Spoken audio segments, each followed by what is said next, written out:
Bismillahirrahmanirrahim. Wal maqalatul hadiyata asyara. Wal maqalatu ti makalah al hadiyata asyarata kang nomor 11. Iku anin Nabi sangat Nabi Muhammad sallallahu alaihi wasallam Nabi iku sawu. As-shalatu imaduddin. As-shalatu ta salat utawa nglakoni salat, utawa merjuangno salat, dibenengno salat. Iku imaduddin iku dadi cagak agama. Babalane malih as-shalatu te nglakoni salat utawa jumenengi salat utawa mbela-belani salat iku imaduddin iku dadi cagak agama. Ai asluhu tegese dasare din. Fakiwa mudini mongko te jejeki agama iku lae ora ana apa kiwa mudini iku ila biha kecuali kelawan salat. Dene nglakoni salat jadi ana salat fasilitasi salat supaya kabeh kama annal beda kaya satemene omah iku layakum iku ora jumeneng apa bet ora jumeneng illa ala amudi kecuali ngatasi saka-sakane bet faya mengkote salat ku tahqiqun iku nahqiqno wujudno oleh ubudiyati maring sifat kemawulan dengan salat wong ketok kawula tenan sungkepan dan pangeran wa ja'un lan nakani li haqqi rububiyati maring hake kepangeranane Allah. Lawa jamul ibadat utawi sakabehane pira-pira ibadat iku wasa ilu pira-pira lantaran. Iku wasa ilu pira-pira lantaran ila tahqiqi sirriha maring nahqiqno rahasia-rahasiane salat. Terus iki kalau terangaken masalah salat imaduddin. Kula niku lami sangat di pikiran iki dan ini pasti benar. Sing darani salat itu nglakoni salat. Ya sing darani salat itu nglakoni salat. Terus kula mulai takbir ngantos salam niku jenenge salat. Kemudian kita ini hidup di dunia nyata.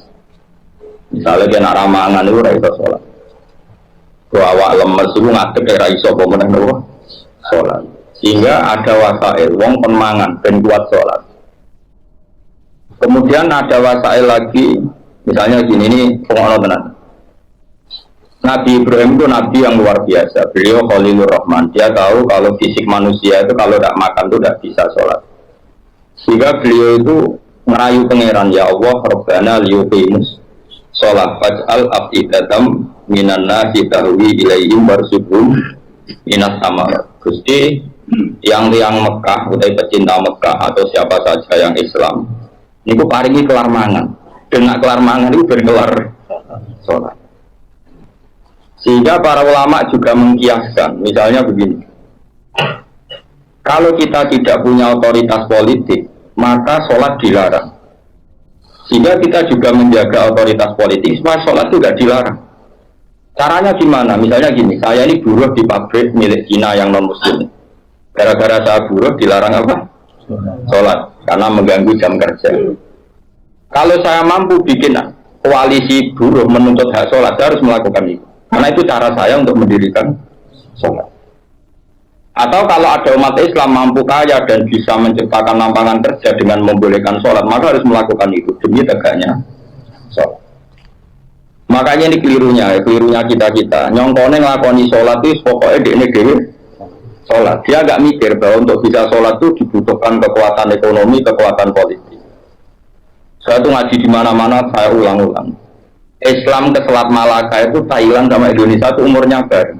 Cuma kebetulan Thailand nggak milih politik, negara dikelola non-Muslim. Tahu-tahu sholat itu dilarang di Thailand. Indonesia kebalikan, lah kiai ini seneng politik, keterusan nganti saniki. Akhirnya rawali songo itu Islam lagi rong generasi. Iku wis gawe demak napa? Wah, satria mau sholat dilarang. Nara sholat ra iso jadi presiden. Jadi lagi sholat malah wong bupati kok ora sholat, terus ra ngarah dipilih, gubernur kok ora sholat. Lho, ngarah dipilih. Ana cawah ayu salihah kok sing lanang ra iso sholat, ya ora payu. Ya ibu keterusan paham, tapi ini mau cerita. Jadi karena redaksinya Quran itu wa iqamis sholat, mendirikan sholat supaya sholat itu berdiri, bukan kamu saja tapi seluruh negara. Dan itu dibutuhkan macam-macam tadi. Ibrahim menyontohkan kekuatan politik, kekuatan ekonomi bahwa untuk sholat itu harus warzuqhum Minas samarat harus ada materi fisik, yaitu orang makan. Terus di ayat umum Nabi Muhammad dicontohno ciri utama agama wis menang ku Muhammad wala yumakkinanna lahum dinahumul ladzir tadallahum wala yubaddilannahum min ba'di khaufihim amna. Ciri utama kemenangan Islam Muhammad, nah orang melaksanakan Islam itu tidak ada ketakutan. Sebut wala yumakkinanna dinahumul ladzir tadallahum.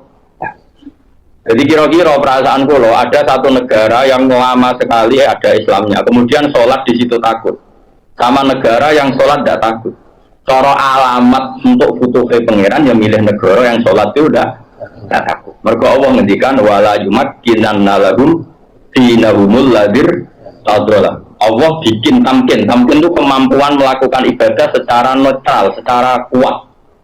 Wala yubaddilannahum min ba'di khaufihim amna, dan mereka melakukan ibadah itu merasa aman, tidak merasa takut. Kayak dulu sahabat sholat itu sembunyi-sembunyi. Pada Fathul Mekah sholat terang. Ini penting kalau ingat loh. Jadi sing sufi goblok yo ben mari ben gelem rontok politik. Sing politik yo mari sholat itu rambut tebar persona. Jadi sepuluh mari ini terus yang waras betok ya ujub kan nanti pikiran. Ya pokoknya ini ngomong ilmu ngono ae napa, ora usah ujub-ujuban, pokoknya ngomong apa? Ilmu, ora usah terus rasa suci dhewe yo ora. Wong rom yo lagi tak kandhani iki wae. Tapi yang jelas ning ayat itu jelas sore ada kata-kata wala yumakkinanna lahum dinahumul ladzir tadallahum wala yubaddilannahum min ba'di khaufihim. Jadi ciri utama agama hebat itu kalau merasa tamkin rabi iso, wayo iso berarti jos beragama secara apa? Benar. Ya. Paham ya? Tapi nak wani ya soalnya sebentar itu wani. Lalu kalau di konco bujune loro telu itu langsung legal kabeh didaftarno langsung legal kabeh. Konten rabi langsung wakeh didaftarno ya langsung legal kabeh. Yo hebat tenan. Tapi kok kuasa ya ora ana iku takdir no. Tapi ini penting kalau atur nanti. Kalau itu kan mau tareh niku kata,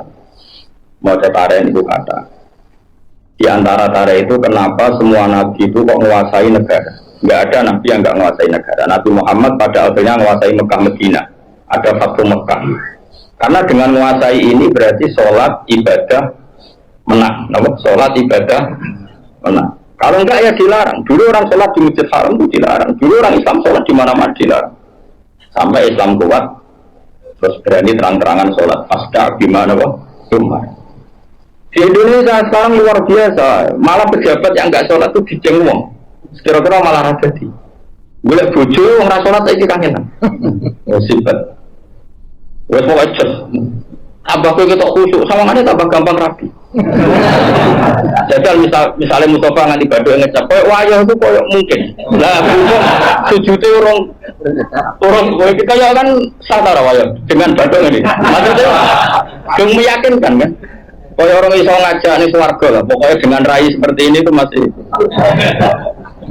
Coba adekne wis abid. Woni syarat juga abid kok. Ini soalnya lakukan ini senawani ya. Nah ini penting kalau terang ya, makanya istilahnya wa iqamis shalah, mendirikan. Jadi sholat itu berdiri. Terus kedua kata Imam Haromen, sholat itu harus di amakina mukhtalifatin, di tempat yang beda-beda, sing ma'rufah, sing dikenal. Jadi wong kok sholat ngisor pring dhewean itu gak sah dari Imam Harom. Sholat itu di tempat terbuka, terutama fardhu. Sehingga kata Imam Haromen, kalau sudah ada jamaah tapi di buyutin di rumah masing-masing, latas baru bias syiar yang syiar tidak kelihatan putih itu tetap diperangi. Makanya syaratnya jamaah itu harus di tempat apa? Terbuka. Karena ini butuh syiar, butuh show bahwa Islam ya demi sholat, bukan sholat demi Islam. Jadi kita bela-belani kelar mangan ya ben kelar sholat, menguasai politik ya ben sholat tidak dilarang. Kita menguasai publik biar publik terinspirasi oleh hukum Islam rupanya apa? Sholat. Jika kata Imam Haromen, kue sholat jamaah, maksudnya orang sah makili fardu kifayah, nak sekedar sah ya mungkin sah. Tapi jekpo talagumul imam. Dan Imam Haromen mensyaratkan fi amakina mukhtalifah di tempat yang beda-beda. Jadi kalau kampung itu besar, di tengah desa harus ada jamaah, di pojok-pojok yang biasa digoni gerbu itu juga harus ada jamaah. Lo pernah di dekat kampung saya itu, jamaah itu satu, semuanya di masjid. Saya bilang jangan semuanya di masjid. Itu yang pojok desa itu ada gerduwe. Akan dia musola di situ. Dibikin. Ya gerduwe mirip tenang. Ini penting saya utarakan karena tadi malaikat itu kan di semua bumi Allah itu akan nangis kalau ada bumi yang nggak dipakai sholat, nggak dipakai sujud. Karena malaikat ini menstatuskan bumi itu mahal sujud. Makanya kata Rasul wajilat lanal ardu kulluha masjidan, semua bumi Allah itu hakikatnya adalah tempat sujud. Sehingga kalau nggak ada sujud itu ya kecewa. Bumi ini kecewa sekali kan. Makanya harus di amakina mukhtalifah, tempatnya harus beda-beda di mana-mana. Supaya siar. Kalau jamaah tetap di rumah, qatalahumul imam, harus boleh diperangi oleh imam. Terus ketiga, ini penting kalau terangkan masalah iqamatus sholat. Sholat itu pentingnya jamaah itu sing keliru, itu melok bener. Sing mardud melok makbul. Karena tidak mungkin kan wong 40 rawali kabeh. Aku ya mungkin sewa ya rawali kabeh. Normalnya itu kalau ada orang dulu era dulu, anggar orang 40 mesti sing sitok itu. Kayaknya sekarang 1 juta pun nggak jamin ada apa? Nggak ada wali, tapi nggak masalah lah. Mungkin zaman akhir kriteria wali juga agak ketat zaman dulu. Masa beda zaman kualifikasinya masih sama. Tapi kan saya kira anggar sebuah nasihat ngalor itu. Ya ini saya turunkan lah kualifikasinya saya. Sholat itu so bener itu baru kayak wong akeh.